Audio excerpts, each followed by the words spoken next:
Berbagai modus kini seringkali dilancarkan oleh oknum yang menyebut dirinya sebagai orang aku memiliki kemampuan. Akibatnya terkadang korban penipuan marah dan akhirnya main hakim sendiri dengan mengeroyok, memukuli, hingga oknum-oknum dukun ini harus menemui akhir yang tragis dengan meregang nyawa. Dan malam ini On The Spot telah merangkum kasus-kasusnya dalam 7 kematian tragis orang yang diduga dukun.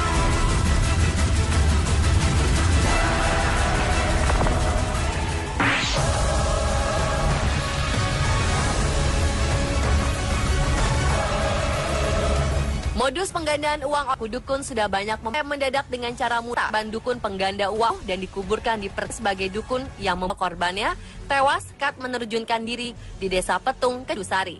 Ia nekat terjun berada dalam pengejaran polisi. Tragisnya seorang polisi borgol dengan Moharis.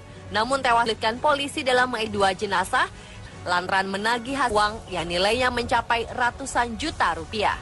Mohario sendiri cukup lihai menutupi jejak.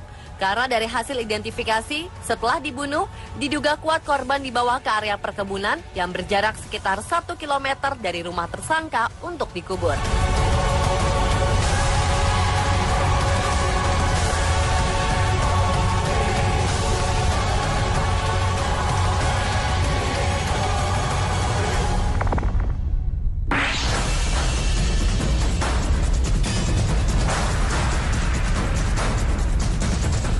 Seorang tahanan yang ditangkap atas kasus dukun palsu pengganda uang di Kabupaten Nganjuk, Jawa Timur, ditemukan tewas gantung diri menggunakan kain sarung di dalam sel tahanan. Peristiwa tragis ini terjadi pada 2010 lalu. Adalah Senin, pria berusia 65 tahun yang mengaku dukun pengganda uang dibekuk oleh Satuan Reskrim Polsek Gondang dengan barang bukti 1 jimat berisi uang Rp1.000, 1 lembar kertas bertuliskan nama korban, dan ia mengaku telah melakukan penipuan penggandaan uang. Namun naas, ia meregang nyawanya sendiri di kamar tahanan Mapolsek Gondang. Berita penangkapan dan tewasnya Senen sempat mengejutkan warga, karena menurut warga sekitar, Senen dikenal sebagai sosok yang baik dan dermawan. Bahkan korban membantu pengaspalan jalan kampung dan mendirikan sebuah tempat ibadah di depan rumahnya.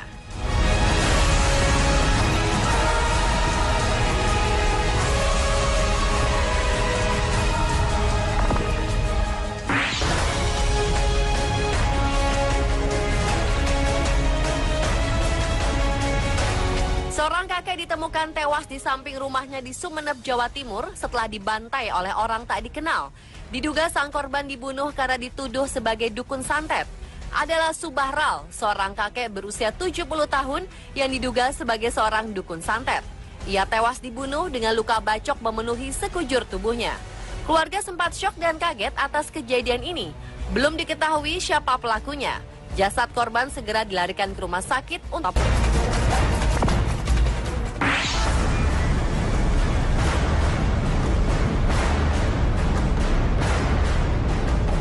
Lagi-lagi seseorang yang diduga sebagai dukun santet tewas dibunuh oleh seorang warga yang curiga telah mengguna-gunai anaknya hingga meninggal dunia.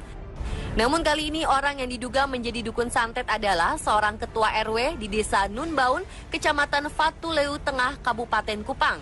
Arnoldus Pai, lelaki berusia 50 tahun yang juga seorang ketua RW, tewas mengenaskan dengan leher nyaris putus setelah tertebas parang yang diayunkan oleh warganya sendiri, Daniel Tafuakan. Pelaku marah karena mencurigai korban yang telah mengguna-gunai anaknya hingga menderita sakit dan meninggal dunia.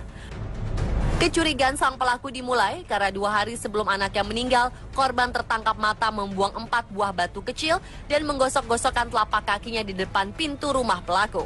Hal ini dinilai pelaku sebagai bagian dari ritual santet. Sayangnya tanpa pikir panjang, pelaku yang sudah tersulut emosi membuntuti korban usai melayat putrinya hingga korban tersungkur dan tewas seketika di depan rumah duka. Padahal keduanya diketahui masih memiliki hubungan keluarga.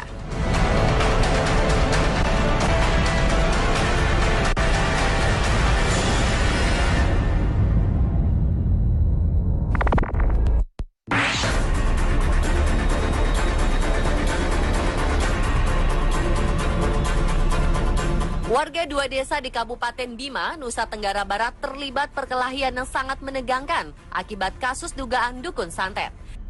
Sebelumnya, seorang warga desa Samili yang tinggal di Dusun Godo dibunuh oleh warga karena diduga sebagai dukun santet. Tak hanya menganiaya hingga tewas, serangan warga juga mengakibatkan rumah terduga dukun santet rusak parah. Tak pelak, kejadian ini memicu kemarahan warga Samili. Pasca pemakaman korban, mereka menyerbu Dusun Godo dan membakar rumah-rumah warga. Aparat setempat melerai kericuhan ini. Tak ada korban dalam peristiwa ini karena sebelumnya semua warga Dusun Godo telah mengungsi ke desa tetangga. Sementara rumah warga yang dibakar berjumlah 98 rumah.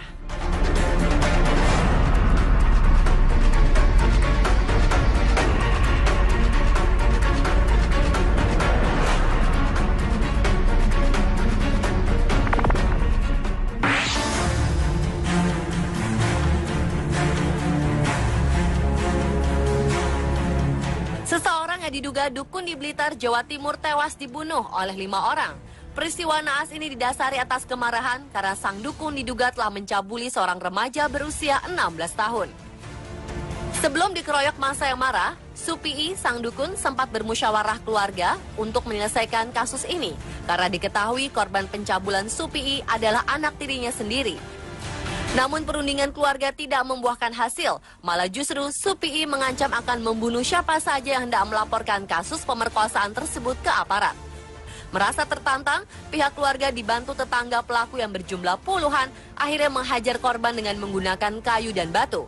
Akibatnya, Supii kritis di tempat kejadian dan akhirnya tewas saat dilarikan ke rumah sakit setempat.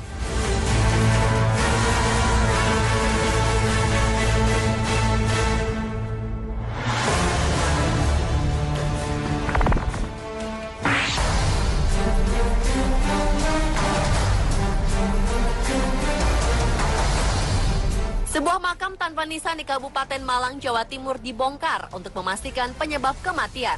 Makam tersebut adalah makam seorang yang dituduh sebagai dukun santet yang dibunuh oleh tetangganya. Dan berdasarkan hasil forensik, korban tewas akibat benturan benda tumpul di bagian wajah, rusuk, dan punggung. Adalah Miswan, orang yang diduga sebagai dukun yang tewas dikeroyok massa karena dianggap telah menyantet salah satu keluarga yang mengeroyoknya. Usai dibunuh, jenazah korban dikubur tengah malam di pemakaman umum setempat dengan cara dimasukkan ke dalam karung.